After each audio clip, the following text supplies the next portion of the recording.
वज़ीर कानून आज़म नज़ीर तारड़ ने वफाकी काबीना के इजलास में काबीना कमेटी की रिपोर्ट पेश की, जिसमें PTI के 9 मई के वाक़यात में बरह रास्त मुलव्वस होने का इंकशाफ किया। आज़म तारड़ ने यह भी कहा कि कानून साजी के हवाले से तजावीज़ पर इत्तेहादी जमातों के अरकान पर मुश्तमिल कमेटी सिफारिशात देगी। कमेटी ने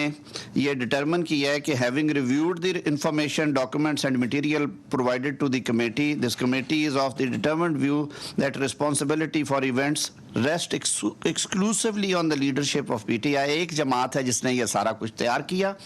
और फिर उसको एग्जीक्यूट किया, और फिर उन्होंने कुछ रिकमेंडेशंस दी हैं सर, जो कि इस रिपोर्ट का हिस्सा हैं। उसमें ये सारी चीज़ें भी हैं और कुछ लॉ मेकिंग के हवाले से उन्होंने कहा है कि सूबाई और कौमी सतह पे किस किस तरह के लॉज जो हैं वो बनाए जाएं, जिसकी वजह से इफ़ेक्टिव प्रोसिक्यूशंस भी हों और लोगों तक भी सर, आम लोगों तक इंसाफ की फराहमी मुमकिन हो सके। वज़ीर कानून आज़म नज़ीर तारड़ ने वफाकी काबीना के इजलास में काबीना कमेटी की रिपोर्ट पेश की, जिसमें PTI के 9 मई के वाक़यात में बरह रास्त मुलव्वस होने का इंकशाफ किया। आज़म तारड़ ने यह भी कहा कि कानून साजी के हवाले से तजावीज़ पर इत्तेहादी जमातों के अरकान पर मुश्तमिल कमेटी सिफारिशात देगी। कमेटी ने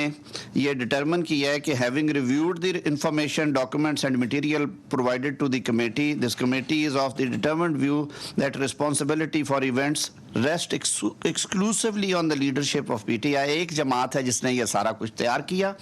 और फिर उसको एग्जीक्यूट किया, और फिर उन्होंने कुछ रिकमेंडेशंस दी हैं सर, जो कि इस रिपोर्ट का हिस्सा हैं। उसमें ये सारी चीज़ें भी हैं और कुछ लॉ मेकिंग के हवाले से उन्होंने कहा है कि सूबाई और कौमी सतह पे किस किस तरह के लॉज जो हैं वो बनाए जाएं, जिसकी वजह से इफ़ेक्टिव प्रोसिक्यूशंस भी हों और लोगों तक भी सर, आम लोगों तक इंसाफ की फराहमी मुमकिन हो सके।